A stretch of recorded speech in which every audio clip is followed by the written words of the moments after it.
Boa noite a todos, sejam todos muito bem-vindos. É com grande alegria que nós recebemos todos aqui para mais uma edição da Feira do Livro, a 25ª Feira do Livro. Hoje o segundo dia aqui na nossa casa, com o Armando Falcone de Juiz de Fora, que vai nos passar os ensinamentos, nos auxiliar para cada vez mais aumentarmos o nosso aprendizado, né? E antes de chamar o Falcone e iniciarmos, eu vou chamar a Eliane, que fará uma leitura que já vai nos auxiliando a aumentar a nossa vibração, a nós já ir entrando, né, nesse clima de alegria, de gratidão a Deus, principalmente por podermos estar aqui. Então hoje nós vamos ver do livro Caminho Espírita, do Espírito Emmanuel, psicografia de Chico Xavier, a mensagem alusiva, né, à palestra da noite, dia a dia. Nas curtas viagens do dia a dia, todos nós encontramos o próximo, para cuja dificuldade somos o próximo mais próximo. Imaginemo-nos assim numa excursão de 100 passos que nos transporte do lar à rua. Não longe passa um homem que não conseguimos de imediato reconhecer. Quem será? Perguntamos em pensamento. E a lei de amor nos aponta como alguém que precisa de algo. Se vive em penúria, espera socorro.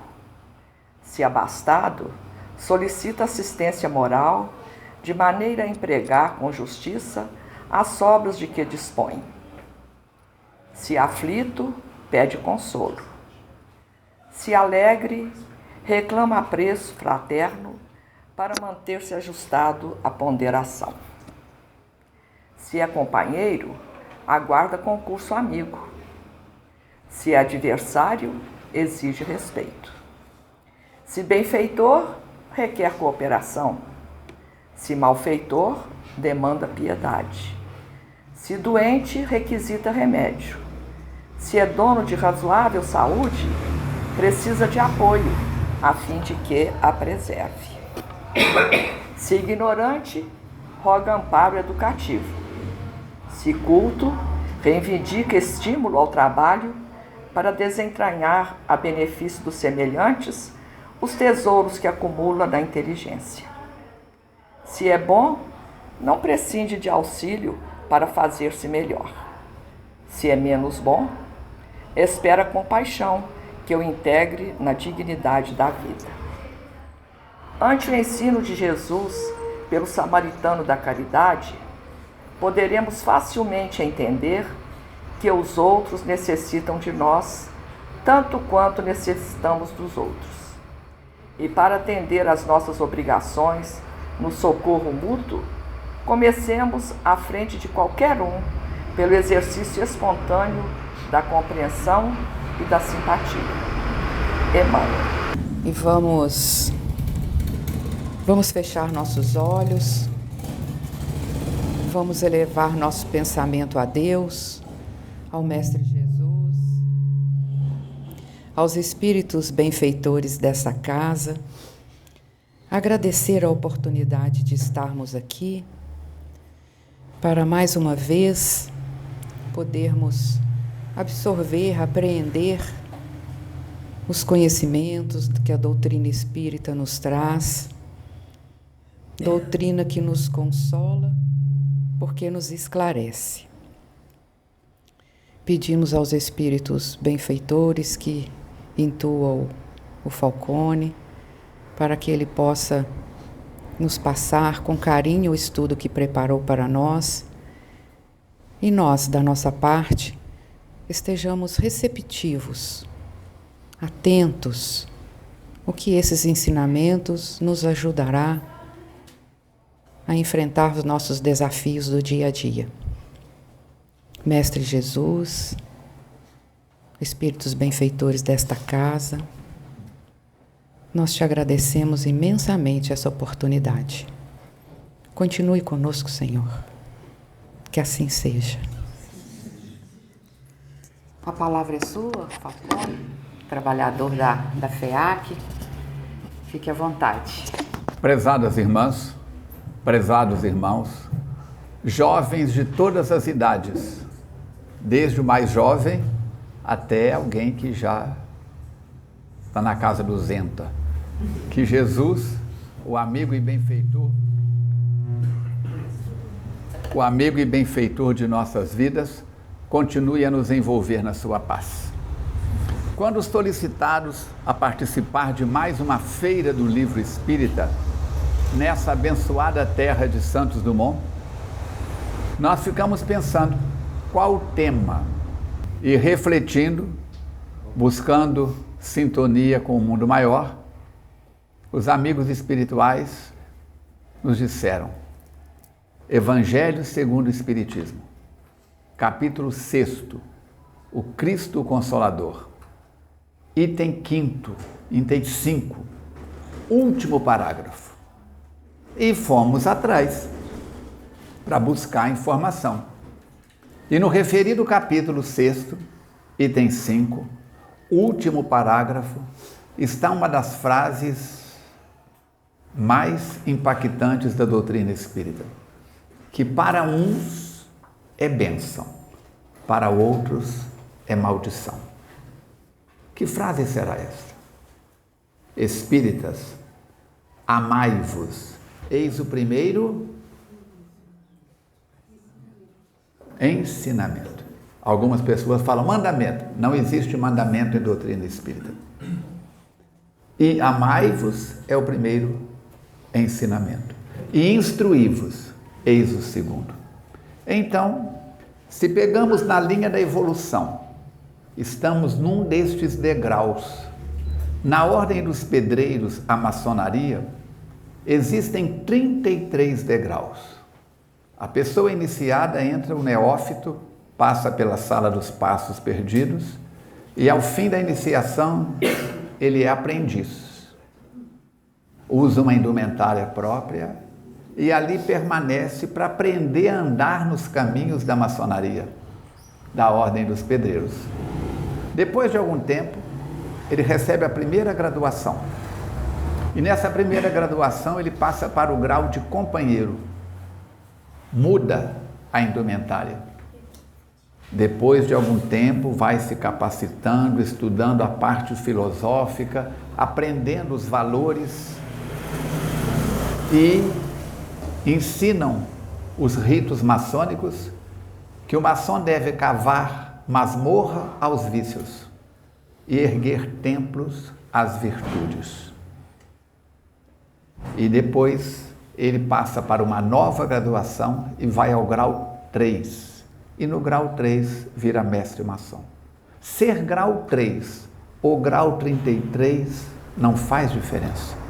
Subir os outros degraus vai ser consequência não de tempo de casa, mas de esforço pessoal para conhecer os fundamentos e vivenciar os princípios.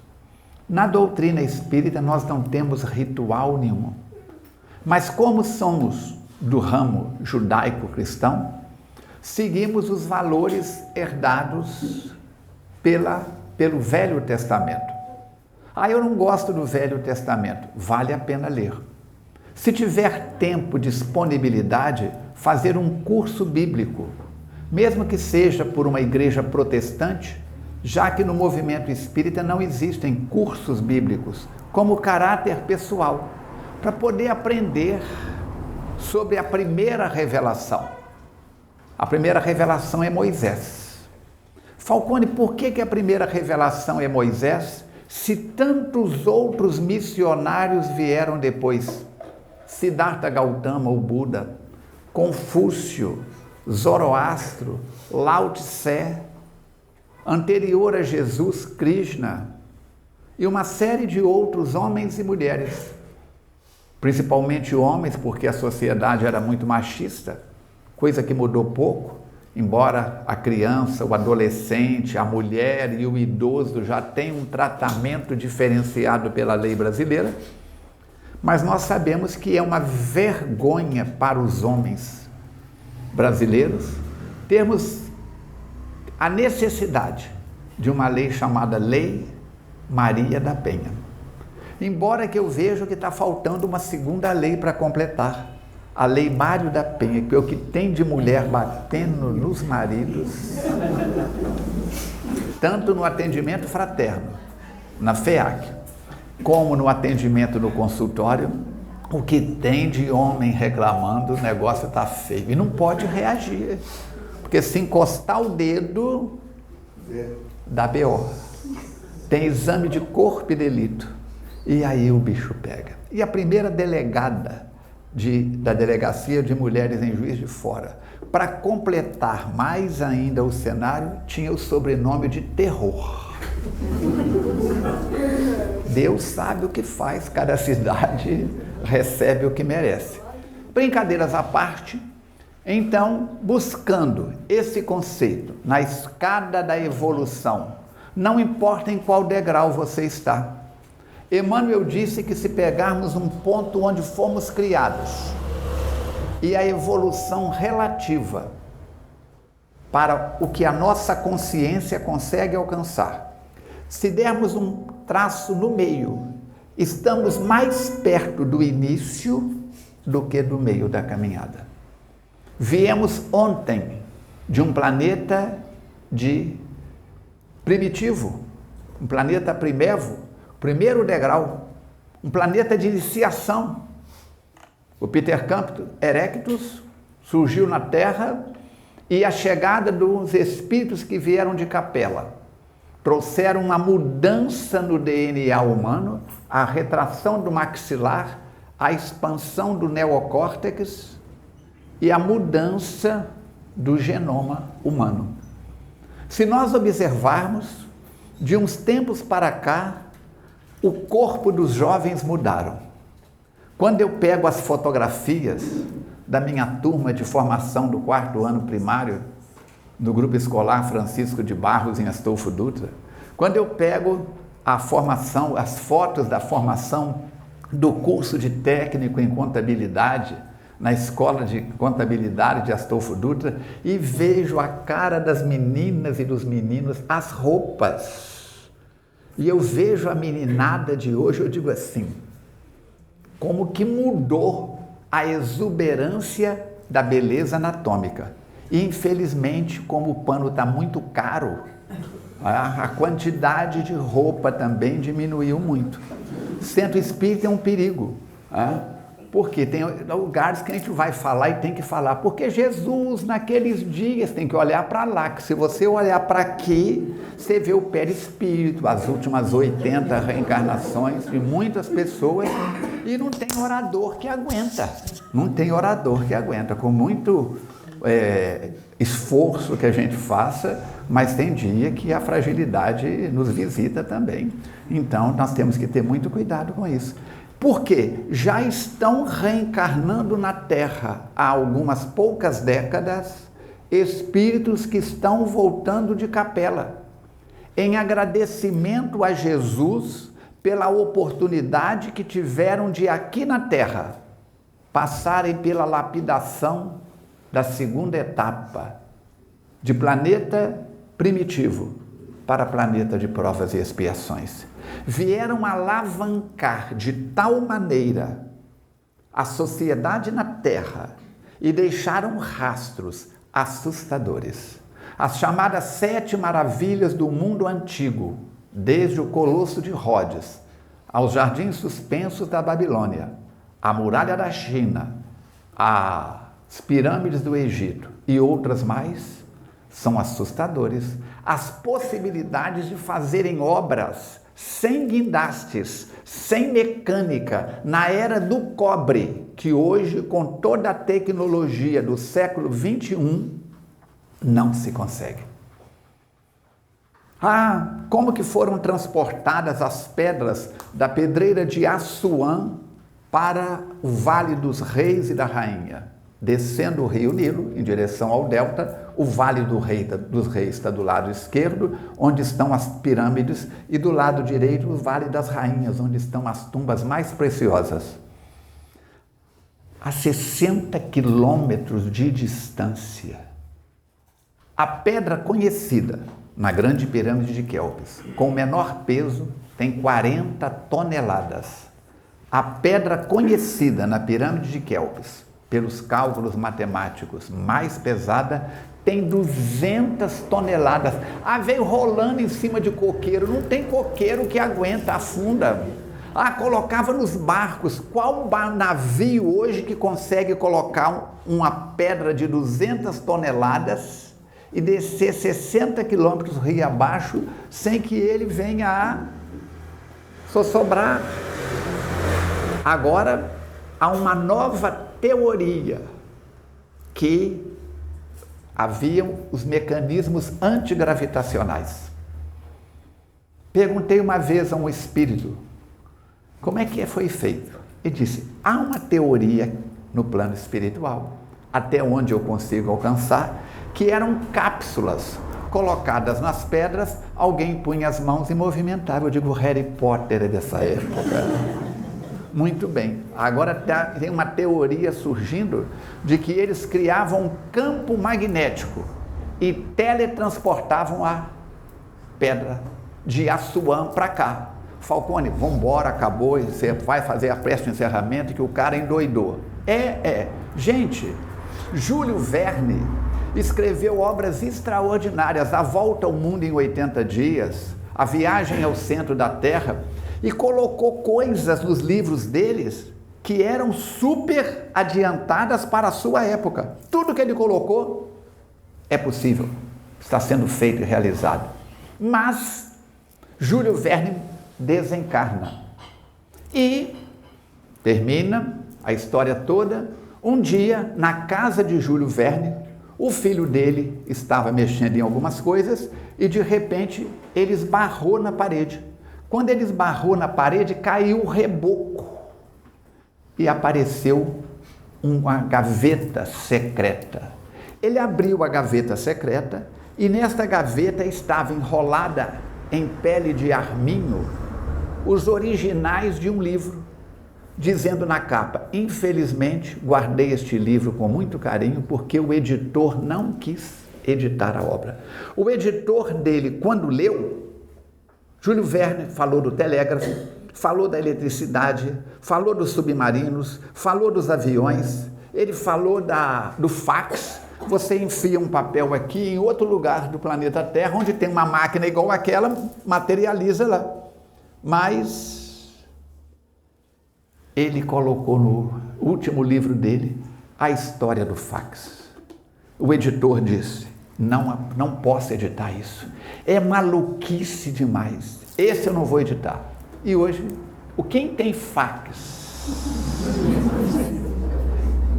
É coisa da pré-história. Se eu perguntar para o jovem cientista ali, vai falar, faz o quê? Ele entende piques. É quase a mesma coisa, que tem X no final. Então, a evolução está numa velocidade muito grande. Durante cerca de 5.000 anos, a população da Terra viveu a era agrícola. Plantava-se, armazenava, colhia. Quem tinha maior quantidade de terras, tinha maior possibilidade de fartura. Mas se nós formos ver na história de José do Egito, um dos filhos de Jacó, ele decifrava os sonhos e ele decifra o sonho dos faraó, que haverão 7 anos de vacas gordas e 7 anos de vacas magras, 7 anos de espigas gordas e 7 anos de pés sem grãos. E o rei constrói grandes celeiros. Ele torna-se o primeiro-ministro e o povo hebreu vai bater na porta pedir abrigo. A seca vassalou aqueles países todos durante 7 anos seguidos. Então, a primeira revelação de Moisés é importante porque Moisés traz um conjunto de conhecimentos e informações que mudaram o eixo intelectivo do mundo moderno. Mas, se as pirâmides do Egito causam esse estrondo todo, aqui no México, na Guatemala, Na Amazônia agora descobriram 3 pirâmides enormes no meio da mata. E em vários outros pontos da Cordilheira dos Andes, pedras existem com cortes, com entalhes, arrastadas para Machu Picchu, no alto da montanha, que nem os mais modernos helicópteros conseguem movimentá-las. Quer dizer, quem fez estas obras, quem desenvolveu isso, voltou para a capela e agora está voltando em agradecimento a Jesus e se oferecendo como voluntário para alavancar o planeta Terra. Estão vindo também espíritos das Pleiades. Manuel Filomeno de Miranda nos informa isso pela mediunidade de Edivaldo Pereira Franco. E Emmanuel deixou vários em cursos, em várias obras, esses acontecimentos que viriam em prazo objetivo.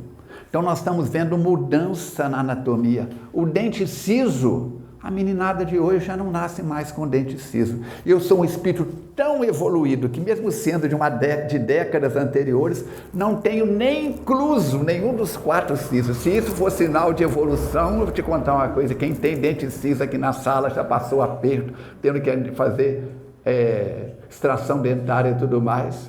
Brincadeiras à parte, as coisas estão mudando numa velocidade exponencial. 5.000 anos. A era da agricultura. Muito bem. De repente, nós chegamos no ano de 1850. Em 1850, demorava 100 anos para o conhecimento na Terra dobrar. Em 1900, 75 anos. Em 2050, em 1950, 50 anos. Hoje, a cada 8 meses, o conhecimento na Terra dobra. Eu trouxe o estudo de hoje, não é palestra, é um bate-papo informal. Eu me considero parte da família espírita de Santos Dumont. Não sei se me aceitam como tal, mas eu me considero.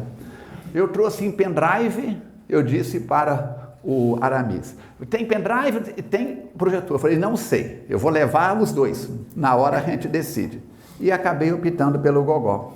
As ondas de mudança são lançados cerca de 36.000 livros por ano no planeta Terra. Mais de 80.000 trabalhos científicos indexados nas revistas. Quem é que consegue acompanhar esse progresso? Aí nós vamos ver que vem Moisés, muda a estrutura vigente. Ele me olhou de lado. Eu sacava do punhal e matava ele. Ou então não queria sujar as minhas mãos. Contratava um capanga, um empregado, um funcionário, mata em meu nome. Ninguém levava desaforo para casa. Vem Moisés e quebra a lei de Talião. Perdoar 7 vezes. Era olho por olho, dente por dente. 1.800 anos depois, alguns dizem que 1.700 anos, vem Jesus. Eu não vim destruir a lei. Cadê o evangelho? Eu pedi o evangelho e escondi ele para cá. Está aqui, capítulo 1, não vim destruir a lei. E coloca a ampliação. Se Moisés dissesse o que Jesus disse, eles picavam ele em pedacinhos. Tiveram vontade só dele falar que tinha que perdoar 7 vezes. Vem Jesus e diz: perdoar não 7 vezes, mas 70 vezes 7. Como o adultério era muito comum na contaminação que o povo hebreu recebeu, convivendo cerca de 400 anos escravo no Egito, o que acontece? Moisés coloca que a mulher flagrada em adultério deve ser apedrejada até a morte. Era a lei mosaica, porque Moisés tem os 10 mandamentos, mas tem a lei mosaica: não comer a carne de animal de pé fendido que não seja ruminante. O boi tem o pé fendido, mas é ruminante. A cabra tem o pé fendido, mas é ruminante. Nós vamos ver que são leis higiênicas para a sobrevivência do povo. E aí tem Jesus diz, chegam eles, Jesus está descendo as escadas do templo, e eles dizem: mestre, esta mulher foi flagrada em adultério. Manda a lei de Moisés que toda mulher flagrada em adultério deve ser apedrejada até a morte. E tu, o que dizes? Era uma armadilha. Eles não estavam querendo conhecimento. Era uma pegadinha, como se diz hoje. Mas uma pegadinha com morte. Porque se ele diz, sigam a lei de Moisés, apedrejem ela, eles apedrejariam ela e ele, que estava recomendando perdoar 70 vezes 7. Se eles dizem não, stop, pausa, sigam a minha orientação, perdoem esta mulher 70 vezes 7. Eles apedrejariam ela e ele, que estava indo contra a lei de Moisés. Qualquer coisa que ele falasse, já viu o filme americano? A polícia chega e diz, você está preso. Tem o direito de ficar calado. Qualquer coisa que você falar pode ser usado contra você no tribunal. Morde a língua, Falcone. Temos que pensar. O que Jesus diz? Abaixa e diz a Amélia Rodrigues, que começa a escrever com o dedo na areia. Ladrão, agiota, pervertido. E começa a colocar comportamentos humanos.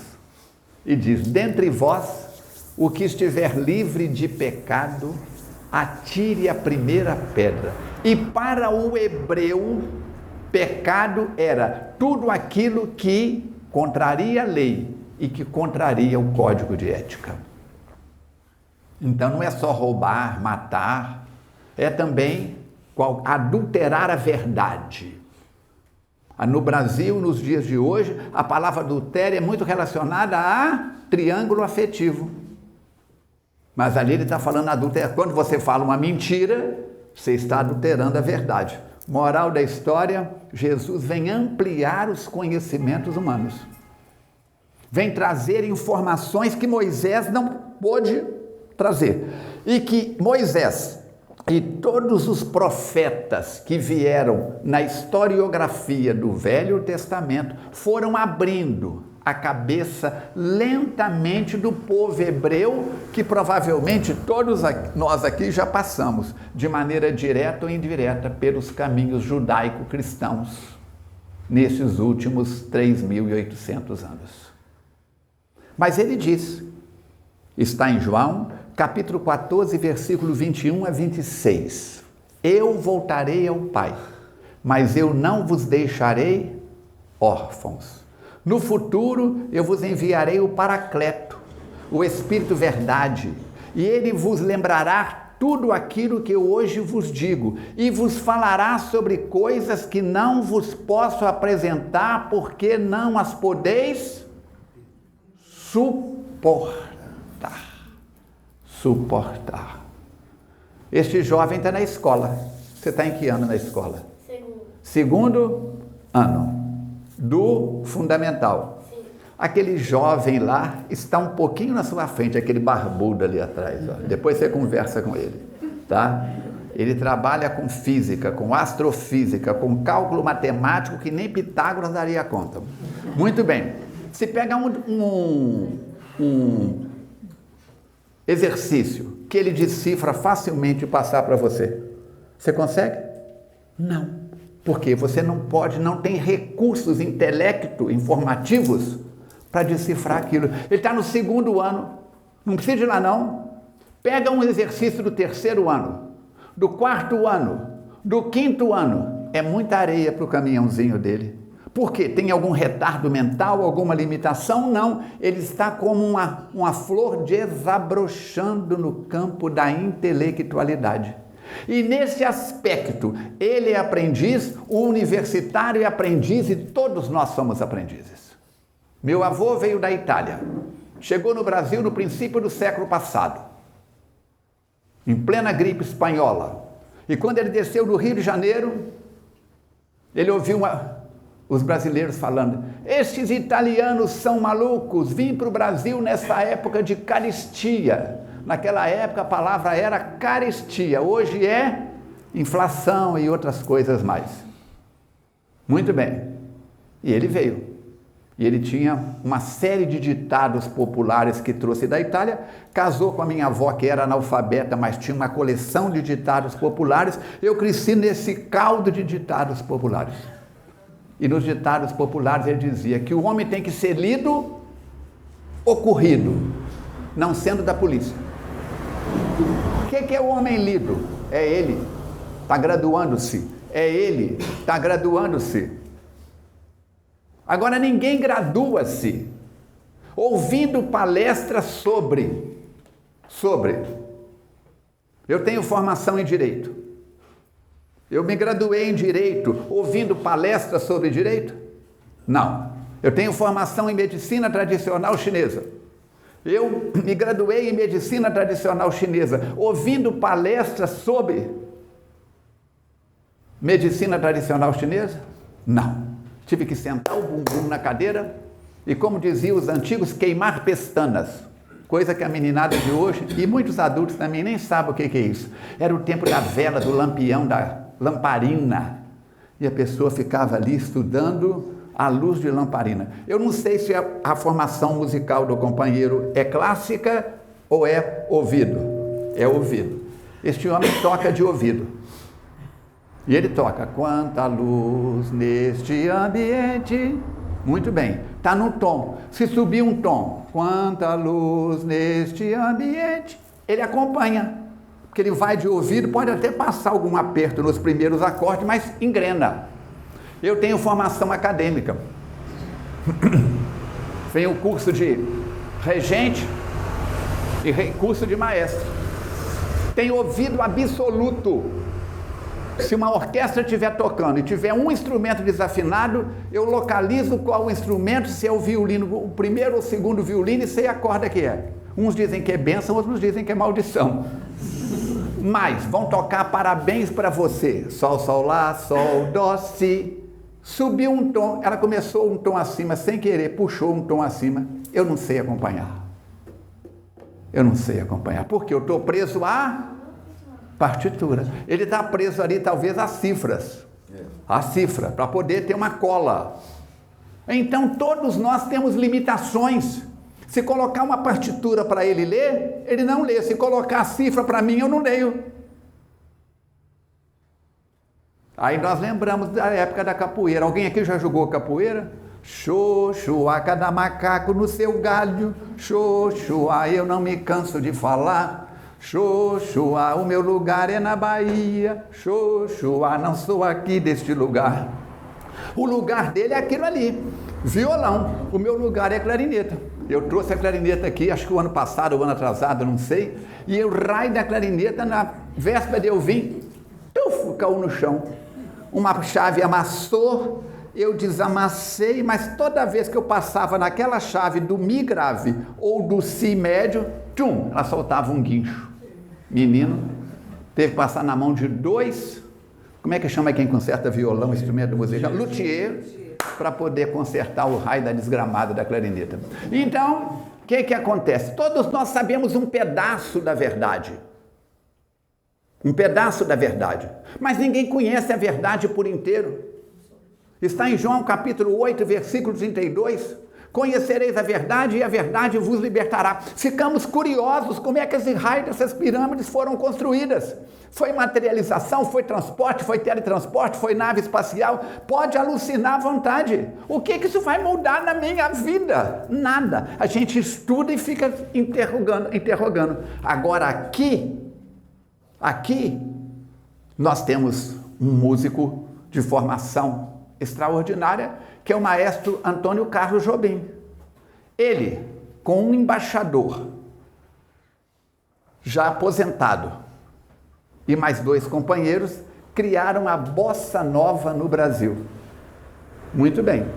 E ele desceu, depois de 4 anos residindo em Nova York, ele desce no aeroporto do Galeão, que hoje tem o nome dele, embora ninguém fala aeroporto Maestro Antônio Carlos Jobim. É o nome do Galeão hoje. Muito bem.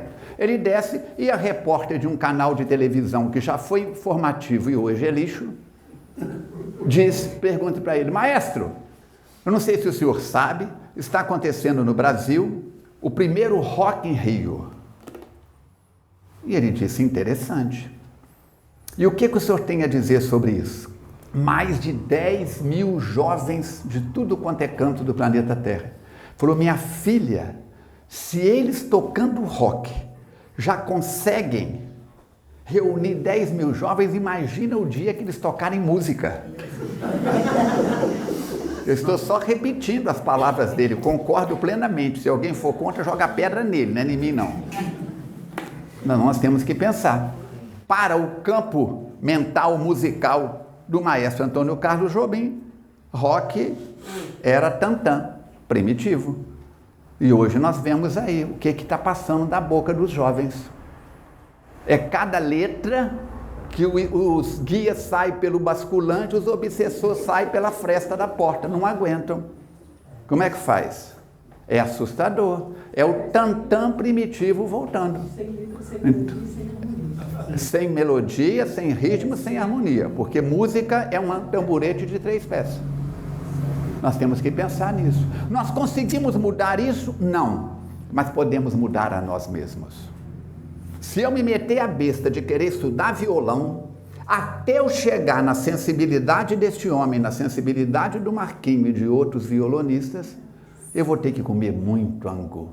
Mas em compensação, se ele não for clarinetista e cismar de aprender clarineta, quando Deus inventou a clarineta, ele não estava regulando bem na parede, da cabeça. Gente do céu, aquilo, cada botão que você aperta muda tudo. É um instrumento de sopro com a escala mais longa, maior escala que tem na pauta musical. Maior do que ela, só o piano, mas de sopro é a escala maior que tem. Te colocou o dedo atrás, apertou a chave de trás da clarineta, muda a estrutura todinha do instrumento. Até ele chegar no nível de clarineta que eu toco, até eu chegar no nível de... É impossível? Não. Mas ele vai ter que parar um monte de coisas na vida dele que são mais importantes do que aprender clarineta. Eu vou ter que aprender um monte de coisas, parar um monte de coisas na minha vida para poder aprender o que ele sabe. Então somos todos aprendizes. E Allan Kardec vai colocar que merece ser chamado de espírita aquele que é hoje melhor do que foi ontem. Você não está competindo comigo, querida irmã. Eu não estou competindo com você. Ele não está competindo comigo. Eu não estou competindo com ele. Eu estou competindo com o homem velho que ainda carrego na minha cacunda. Mas cuidado que isso é machismo, Falcone. Porque está no Livro dos Espíritos e pergunta a Allan Kardec: o espírito que hoje habita um corpo de anatomia masculina, pode numa próxima encarnação habitar um corpo de anatomia feminina? Sim, e vice-versa. Kardec tem hora que ele passa dos limites. Ele continua fazendo pergunta. Porque ele vai igual o médico, que faz o primeiro corte, atinge a camada e vai até chegar na área, no campo cirúrgico, que ele quer tirar o tumor ou não. E ele continua perguntando e faz uma pergunta que não era para estar no Livro dos Espíritos, segundo o meu sábio ponto de vista. O que faz o espírito optar pela anatomia masculina ou feminina? Até aí dá para ir. A natureza da missão, eu falo, se veio para rachar lenha, é melhor um corpo masculino. Mas se veio para algo mais delicado, é melhor um corpo feminino. Ok. E ele colocou mais uma. Qual missão que é mais importante? A do homem ou da mulher? Essa pergunta não era, ele tinha que ter guardado na gaveta dele. Qual missão? Qual missão que é mais importante? Você, jovem. A do homem ou da mulher? Agora eu te coloquei, ele está entre o pai e a mãe, qualquer caminho, você tem o direito de ficar calado, qualquer coisa que você falar, vai chegar em casa e o pau comeu.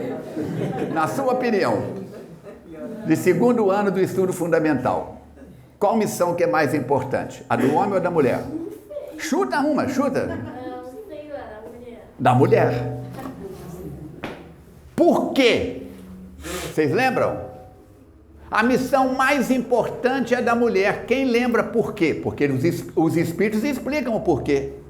Porque cabe a ela a tarefa de educar o homem marido, o homem filho. Eu digo nas minhas falas que quando o casal sai da frente do juiz de paz, de mãos dadas ou de braço dado, o homem sai com a esposa tiracola e a mulher sai com O filho adotivo atira a cola. Mal educado pela sogra, que começa a ver na nora uma competição. E ficam as duas brigando por causa daquela mochiba. Mas, o que nós vamos fazer? Um dia eu cheguei na FEAC e escrevi no quadro: por que as mulheres são seres iluminados? E o pessoal foi chegando. A Cátia ainda estava encarnada, isso tem uns 30 anos. Aí cada um chegava, falava uma coisa, escrevi com letra grande, letra grossa. Por que as mulheres são seres iluminados? Chegou a hora, a Cátia estava lá embaixo nas tarefas dela, quando ela subiu, que ela entrou no corredor principal e leu por que as mulheres são seres... Ah lá, Cátia, o Falcone está valorizando a gente. Ela falou, pode saber que tem uma mutreta nisso, tem uma pegadinha nisso. E eu levantei e fiz a palestra da evolução, não sei o que, aquela história toda, e aí cheguei nessa pedaço do Livro dos Espíritos, onde ele pergunta do casamento, se o casamento fosse abolido, seria a volta ao estado animal, seria uma regressão na evolução do ser humano, tudo mais. E aí eu disse, gente, por que as mulheres são seres iluminados? Só as mulheres que respondem. Ah, porque mãe? Ah, porque é isso? Ah, por aquilo. E deram 1000 opiniões. Eu falei, todo mundo tem razão. Agora a boquinha fechada. Homens, por que as mulheres são seres iluminados? Ah, por isso, por aquilo. Eu falei, todas as respostas estão certas e estão erradas. Pergunta para mim agora, Falcone, por que as mulheres são seres iluminados? E um lá levantou e perguntou. E eu disse, porque convivem com os homens, que somos seres de luz. Então elas são iluminadas com a luz dos homens. Mas a Cátia deu um tapão na mesa, eu falei que tinha uma pegadinha nisso. Aí tem um espírito amigo nosso, que nos tolera já há alguns séculos, e eu conheci este espírito trabalhando com o João Lage. Não sei se aqui em Santos Dumont alguém já ouviu falar no João Lage. Era um médium de cura que tinha entre Astolfo-Dutra e Guarani. Não sabia fazer o ó com a boca do copo, mas tinha uma mediunidade assustadora. E eu trabalhava com ele, mais alguns outros companheiros. Eu tinha 14, 15 anos, ajudando ali a coordenar a fila, aquele negócio todo, a preparar o ambiente. E ele tinha 3 médicos que operavam com ele, um alemão, um italiano e o francês. O francês era especialista em cirurgia cardíaca. E quando chegava uma pessoa com problema, todo mundo que chegava, ele sentava na maca. Uns ele só aplicava o passe e mandava embora. Quando tinha cirurgia, ele punha a mão na pessoa, e a gente estava de lado. Quando ele punha a mão na testa da pessoa, a gente já segurava, a pessoa desmaiava na maca. A gente puxava os pés para cima e o Dr. Peter, que era o médico francês, fazia cirurgias cardíacas. Ele tinha uma sensibilidade que ele enfiava a mão na pessoa, e o que eu vou fazer com o pano aqui, ele enfiava a mão dentro da pessoa, tirava as coisas, entregava no ar, a gente via ele entregando. Um dia minha prima foi operar com ele e ela tinha diagnóstico de ovários policísticos. O Dr. Peter virou para mim, Dr. Peter não, aí foi o italiano, virou para mim e falou assim, vem cá, quem vai operar ela é você. Eu falei, eu vou operar ela? 14, 15 anos, vocês imaginam só. Ele colocou a minha mão em cima do abdômen dela e colocou a mão do João Lage em cima da minha mão e empurrou. Quando empurrou, eu senti minha mão entrar no corpo da Alcione. Aí, tá vendo? É isso que tá aí. Aperta, apertei, segura, puxa.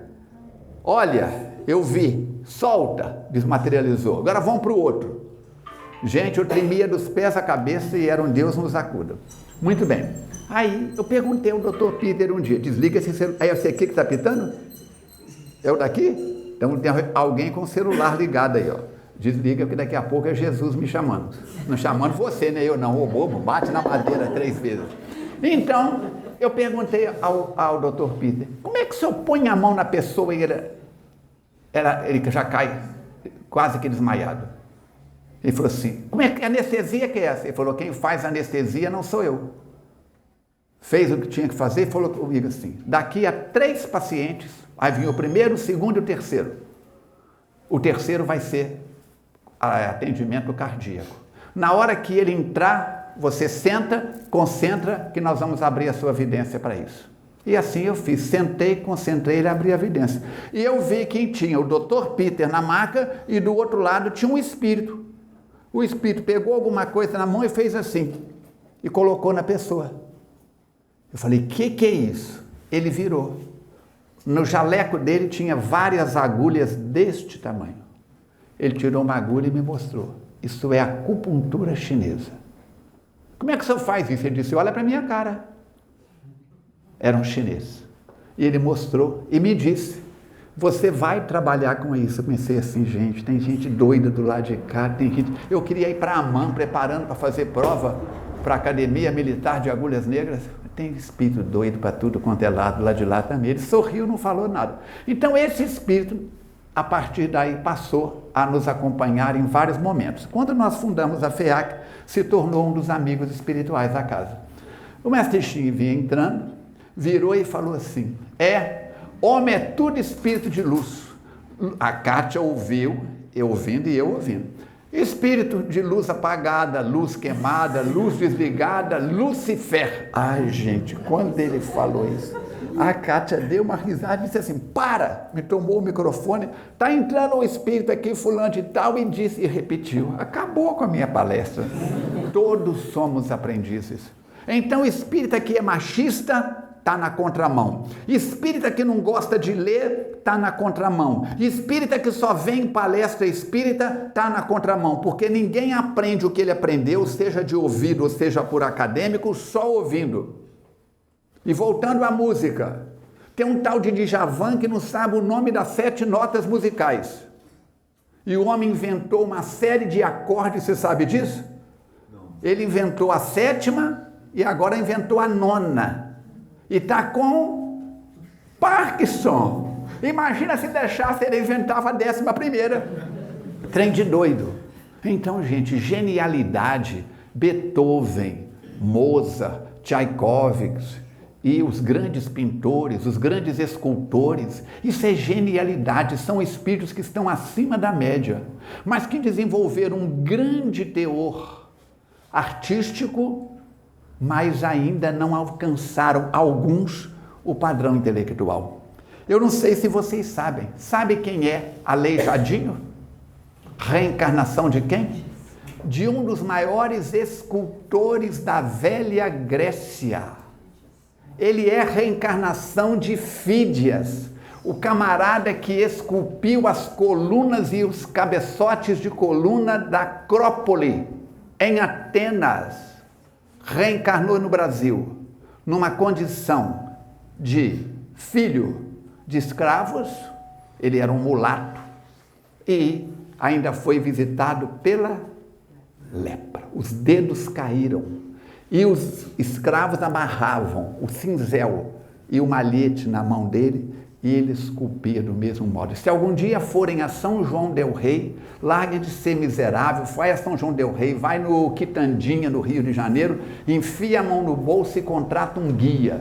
Ele entra com você na igreja e explica coluna por coluna, quem fez, quem não fez, roda a cidade toda com você. É uma aula de história. A aula de história nossa é a doutrina espírita. Eu vim para que tenhais vida, e vida em abundância. Tem um espírito me falando que na outra vida você viveu na Espanha. Está errada a frase, uma cacofonia mediúnica, porque você não teve outra vida. No corpo ou fora do corpo, você é o mesmo espírito. Ele está no 2º ano do estudo fundamental. Como é que é o nome dele? Henrique. Quando você estava no maternal, seu nome era maternal? Não, era Henrique. Agora você está no fundamental. Seu nome é fundamental? Não, é Henrique. Não é isso? Amanhã você vai para o 2º grau. Como é que eles vão te chamar na escola? Na escola do 2º grau. Como é que eles vão te chamar? 2º grau? Henrique. Você passou no vestibular. Como é que eles vão te chamar na faculdade? Henrique. Você vai para o mestrado, doutorado, pós-doc. Como é? Henrique. Então, a sua evolução no 2º grau vai ser consequência dos seus comportamentos no fundamental. Passar ou não no vestibular vai ser, além de inteligência, de QI, de QE, inteligência emocional, vai ser com base no seu currículo. Dá para entender? Mas você será sempre o Henrique. Então, querido, se você ajudou a construir a pirâmide de Quéops ou não, a fazer o jardim suspenso da Babilônia ou não, se você esteve na Primeira Guerra Mundial ou não, se você conheceu Allan Kardec ou não, se você lutou ao lado de Napoleão Bonaparte ou não, você é o mesmo Henrique. Deu para entender? Então, uma reencarnação colhe resultados de outras reencarnações.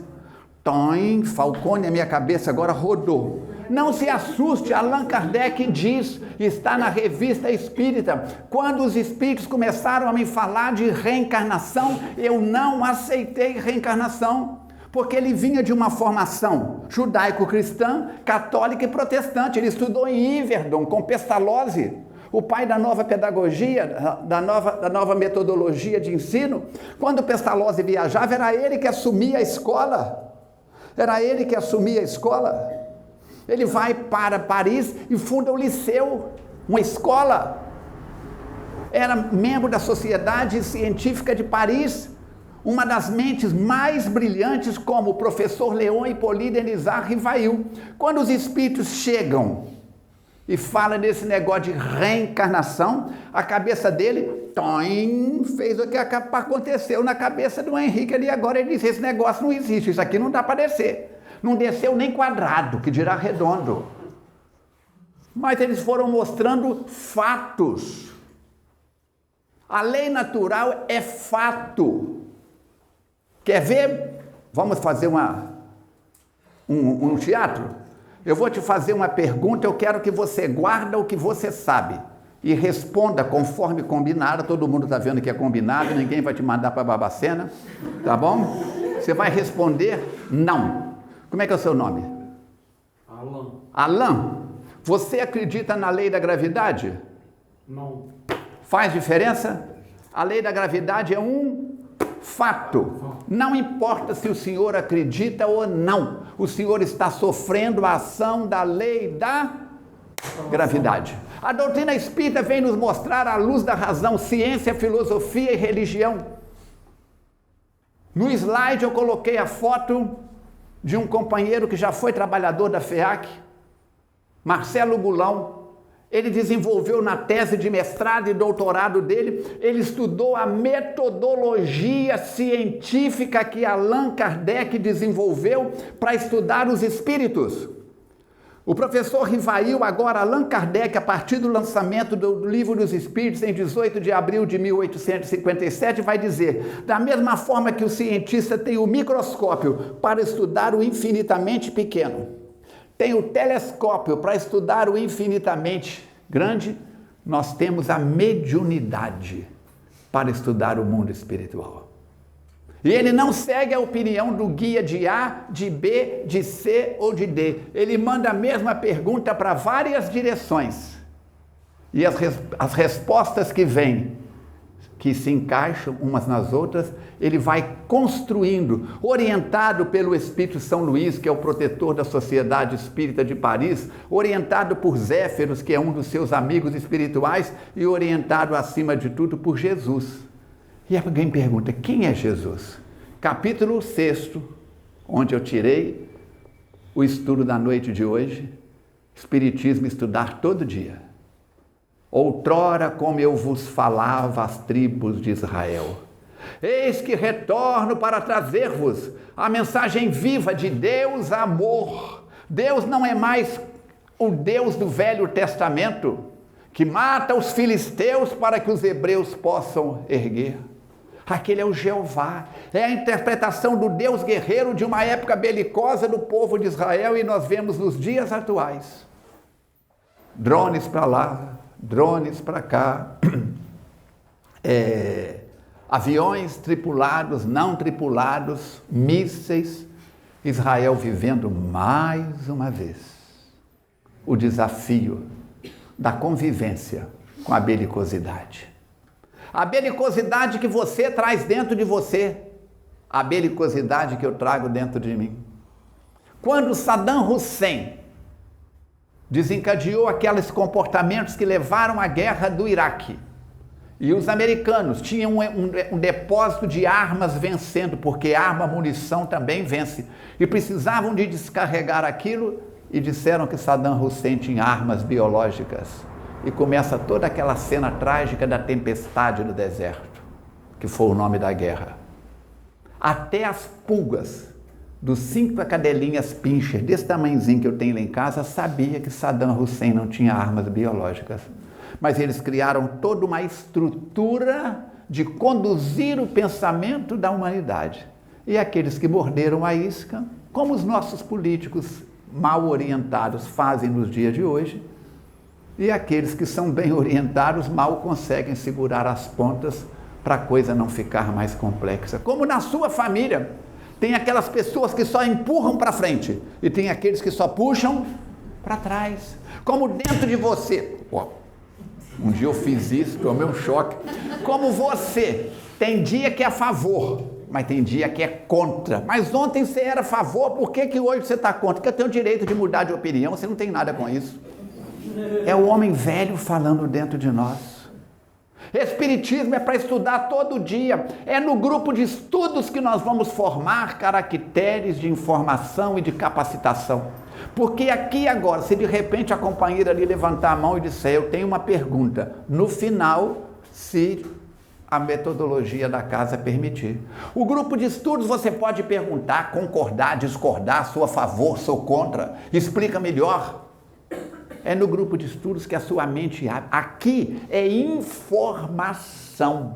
Estou falando sobre a importância de estudar, mas estudar vai ser no grupo de estudos. Mateus Fernandes Fraga, um dos benfeitores da casa, chega a dizer que se você estiver enfrentando desafios na sua vida, por estudo, por trabalho ou outros compromissos sérios, e tiver que optar entre participar de um grupo de estudos ou de uma reunião pública, largue a reunião pública e venha no grupo de estudos. O ideal é frequentarmos pelo menos uma vez por semana um grupo de estudos e uma reunião pública. Abrirmos os horizontes da nossa mente. Lembrar que ninguém é dono da verdade. Eu conheço mais sobre clarineta do que sobre violão. Ele conhece mais sobre violão do que clarineta. Nós dois, se treinarmos, se ensaiarmos, podemos dar um show musical. Podemos fazer um concerto com C. Ou podemos fazer um concerto com S. Concertar, e o pessoal não aguentar ficar nem até o meio da apresentação. Então, como anda a sua vida, Falcone? Cada um pergunte a si mesmo. André Luiz entra no tratamento na colônia Nosso Lar. Pergunta para o Clarencio, quanto tempo eu fiquei naquela região? Ele disse, pelo calendário da Terra, 8 anos. Por que o senhor demorou 8 anos a me tirar de lá? Porque o Clarencio disse que havia tirado ele de lá a pedido da mãe do André Luiz, que estava numa colônia acima de Nosso Lar. Ele devia uma série de favores para ela. Por que o senhor demorou 8 anos, já que mamãe pediu para o senhor me tirar de lá? Conversa do Falcone. Intimidade com o André Luiz. Muito bem. Clarencio vira para o André Luiz e diz, nestes 8 anos, eu te visitei todos os dias. E aquele parente que está doente, que te diz, não aguento mais. Aquela mãe que te deu, aumentou o leite, te deu atenção, te fez de tudo, colocar numa casa da terceira idade, que eu não aguento em casa. Não tenho nada contra quem faz isso, os tempos mudaram. Há situações e situações, não estou criando regras, mas o quanto possível. Temos que pensar, meus amigos, o que nós estamos fazendo da família? O que nós estamos fazendo da estrutura do lar? A televisão trouxe uma série de benefícios, mas afastou as pessoas. Porque ele gosta de assistir futebol, ela gosta de assistir jogo. Ele tem uma televisão numa sala, o outro tem a televisão no quarto, na cozinha. E de repente, quem tinha recurso, cada quarto tinha uma televisão. Vieram os computadores. E agora todo mundo no pager. Cuidado com o Hezbollah, mataram todo mundo com os pager lá. Então, vieram os celulares. E hoje eu digo, quantos seguidores você tem no seu YouTube? Tenho 5.000, Falcone. Só 5.000? Eu tenho 50.000. Quantos você tem no Insta? Agora não é nem no Instagram, eu já reduz, no Insta. Aí eu tenho 12.000. Ih, eu tenho 80. E converso o dia inteiro com quem eu não conheço e não dou bom dia para papai e mamãe. E estou de mal com meu irmão. Acabou com o diálogo na família. Você chega num restaurante, tem 4 pessoas em volta da mesa, pai, mãe e 2 filhos, cada um com celular na mão. Tem restaurante que não tem mais cardápio impresso. Você tem que pegar aqui, QR Code, vá porra, que os parta de cabeça para baixo do primeiro ao quinto. Meu celular está quebrado. Não tem celular. Alice, eu tenho meu... Cala a boca, guarda isso aí. Temos que pensar. Isso aqui é igual aquela máquina de jogar água no jardim, já viu? Finca um ferro e põe um negócio. Tchau, tchau, tchau, tchau. Aspersor de água. Você sabe como é que faz? Ele água tudo que está longe, mas em volta dele fica um espaço seco. Quando Jesus diz amar a Deus sobre todas as coisas e ao próximo como a si mesmo. Quem é o próximo mais próximo? É aqueles que fazem parte da nossa família. No capítulo 3 nós vamos ver as famílias materiais, sanguíneas e as famílias espirituais. Musicalmente nós somos da mesma família. Sanguineamente não temos nada a ver com a nossa árvore genealógica. Meus irmãos, século 21, 25ª Feira do Livro Espírita, 25. Eu estava perguntando ao Marquinhos, eu falei em todas. Ele falou, vou ter que conferir, mas na maioria você falou. Vocês estão ganhando hoje um bônus hora de me aguentar aqui falando esse monte de coisas. Mas a nossa intenção de sair de Juiz de Fora e vir para cá, não é para querer aplauso, não é para querer parabéns, não, é para lembrar, porque Mateus Fraga me diz sempre, cuidado com o que você fala, porque você está falando para o par de ouvidos mais perto da sua boca. E André Luiz fica escandalizado quando o doutor Henrique de Luna vira para o Clarence e fala, é uma pena que o nosso irmão tenha voltado para o mundo espiritual pelos caminhos do suicídio. Eu não suicidei. Ele disse, você não foi médico na Terra? Fui, sim, senhor. Como é que sendo médico se permitiu e começa a falar comportamentos do André Luiz que levaram à obstrução intestinal e a todas as alterações pela sífilis, pelo álcool e por outros comportamentos que não nos cabem aqui apontar. Todos nós estamos com o pescoço na guilhotina da nossa consciência. No mundo espiritual não vai ter ninguém dizendo assim, como é que é seu nome todo, menina? Débora Cristina Gomes de Oliveira. Isso é nome de rainha. Débora Cristina, nomes de? Oliveira. Estou vendo aqui, ó, você foi no Centro Espírita 425 vezes, tomou 3.642 passes, 4.552 litros de água fluidificada, mas você batia no seu marido, puxava a orelha do seu filho, não combinava com a sua sogra, xingava a vizinha. Umbral. Não é assim, queridos. Cada um de nós vamos acordar no além, no céu ou no inferno que criamos, alimentamos e sustentamos na terra. Eu tenho uma notícia brava para vocês. Quando nós estávamos entrando na cidade, o Alex disse assim, você que vai dirigindo, que ele trabalha com Uber, com entrega de mercadoria o dia inteiro, não aguento mais dirigir. Então, tive que vir dirigindo. Muito bem. Uma senhora deu sinal com a mão, e eu parei, porque ela entrou na frente do carro, vestida com um vestido longo, daquela cor básica, pretinho básico, nunca sai da moda. Um livro numa mão, uma foice na outra, e disse, é o Falcone, né? Eu falei, não, o Falcone é ele. Eu apontei para o Alex, não, o Falcone é ele. Eu falei, eu sei que é o seu Falcone, lá do motorista. Você está indo lá para o Celuz, né? Como é que é? Cesluz. Falei, sim, senhora. Diga para aquele povo lá que vai te ouvir aqui, o nome de todos eles está no meu livro. Quem é a senhora? Sou sua irmã de desencarnação. E eu disse, ainda bem que é o nome dele, ela não falou que o meu estava. Então, ó, de repente, a hora que você ouvir bater na porta da sua consciência, que abrir e ela falar, querida, cheguei. É irmã desencarnação. Ninguém sabe quando vamos desencarnar. Pode ser aqui agora, se nesse momento começar uma síncope cardíaca, 6 segundos eu estou no chão. Aproveita, faça as pazes. Não é o Falcone que está falando, é Jesus que está falando. Reconcilia com teu adversário enquanto está com ele a caminho.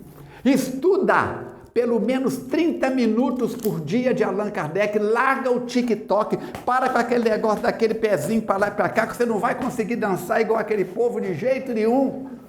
Para de ver pornografia, 55% em média das visualizações no Brasil, pornografia. Ficar vendo coisa que não deve. Aí chega na hora da reunião mediúnica, você começa a ver coisa que não deve, porque é o lixo. Fala a boca daquilo que o coração está cheio. Limpa a mente. E eu tenho uma segunda notícia brava. Você vai ter que conviver com você pela eternidade. Então, querida, você não é da ordem dos pedreiros, mas começa a cavar masmorras aos vícios, a erguer templos a virtudes. Procura ser hoje melhor do que você foi ontem. Quando eu aponto um dedo para você, 3 apontam para mim. E a minha avó dizia que ainda tem um de testemunha. Não é nem testemunha, é testemunha. Vamos abrir a nossa cabeça, parar de brincar de doutrina espírita. Pararmos de brincar de doutrina espírita. 5 centros espíritas em Santos Dumont. 5 centros espíritas. Ah, eu não gosto de fulano, vai lá no centro de Beltrana. Ah, eu não gosto de Beltrana, vai no centro de... Eu não gosto de ninguém, faça as pazes consigo, procura um psiquiatra, meu filho. Só Jesus não dá conta de você, não. Vamos parar de apedrejar. Para de falar mal do Careca de Brasília. Ore por ele, porque cada documento que ele assina mexe com a sua vida. Se você é de origem árabe, para de brigar com Israel. Se você é de origem hebraica, para de brigar com o Hezbollah. Vamos fazer preces, orarmos. O ditado antigo diz que chumbo trocado dói. Mateus Fraga me diz, meu filho, chumbo trocado não dói, diz o ditado popular. Eu falo mal dele, ele fala mal de mim. Eu jogo pedra nela, ela joga pedra em mim. Chumbo trocado não dói. Mateus Fraga me diz, meu filho, chumbo trocado dói. Você já teve espingarda de chumbinho? Quando você dava tiro nos outros, doía. Quando você recebia tiro de chumbinho, doía. Chumbo trocado, dói. Oração trocada, constrói. Vamos orar mais uns pelos outros. Vamos fazer dessas 5 casas espíritas de Santos Dumont 5 pontos de luz. Vamos orar pelos trabalhadores. Se seu Moisés não tivesse dado o nome, não tivesse dado a vida dele, no papel que ele desenvolveu no movimento espírita de Santos Dumont, as feiras do livro espírita não teriam o nome dele. Não vamos trabalhar para ter o nosso nome valorizado amanhã. Vamos trabalhar para que quando chegarmos no mundo espiritual possamos dizer, valeu a pena. Mais uma reencarnação como? Henrique. Mais uma reencarnação. Vou quebrar esse negócio. Mais uma reencarnação como Falcone. Mais uma reencarnação como. Faça as pazes com você. Desejamos que essa semana seja de luz para todos aqueles que dela participem. Que possamos fazer da nossa vida uma vida de sementeira, uma eira, onde a semente do Evangelho possa brotar na terra boa do nosso sentimento, da nossa mente, do nosso coração, para que possamos servir com a prece, com a oração, buscando o carinho, a leveza do arminho, buscando cada dia vencermos a nós mesmos. Estudar Kardec para conhecermos Jesus, para conhecermos-nos melhores, para tornarmos mais irmãos, para tolerarmos as nossas imperfeições. Dia 14 de julho, eu recebi uma ficha de 50 anos membro de uma irmandade. E nessa irmandade nós chamamos Deus de poder supremo. E dizemos: concedei-nos, Senhor, a serenidade necessária para aceitar as coisas que ainda não podemos modificar. Coragem para modificar aquelas que já podemos e sabedoria para distinguir uma das outras. Então, que o grande arquiteto do universo, que o poder supremo, que esse Deus que é amor, conforme está em João capítulo 4, versículo 8, visite-nos, mas que possamos abrir as portas do nosso coração, da nossa mente, do nosso sentimento, estudando-nos, estudando a doutrina espírita e vivendo da melhor maneira possível. Você merece, Jesus agradece. Pela presença, pelas vibrações, pelo carinho de Santos Dumont. Muito obrigado, um abraço fraternal e carinhoso. Que assim seja. Nós agradecemos, Falcone, os ensinamentos que você nos trouxe. Se somos eternos aprendizes, então cabe a nós continuarmos, né? Estudando, nos estudos, nas palestras. É um consolo saber que somos eternos aprendizes, né? Temos chances de melhorarmos, né? De aprender cada vez mais. Muito obrigada pela presença de todos, pela atenção de todos vocês. Obrigada a todos. A Rosângela fará a prece final para encerrarmos essa noite memorável. Deixemos os nossos olhos. Agradecemos a Deus, nosso Pai Criador, a Jesus, nosso Mestre, no nosso caminho, verdade e vida, a Maria, nossa Mãe Santíssima, que está sempre nos protegendo, nos amparando, a espiritualidade amiga, protetora, benfeitora, superiora, que a todos os momentos estão aqui conosco, neste planeta, em transição, nos dando força, equilíbrio e paz. Jesus sempre ao nosso lado, com seus colaboradores. Amemos uns aos outros, como o nosso irmão Armando Falcone falou aqui, parte do Evangelho segundo o Espiritismo.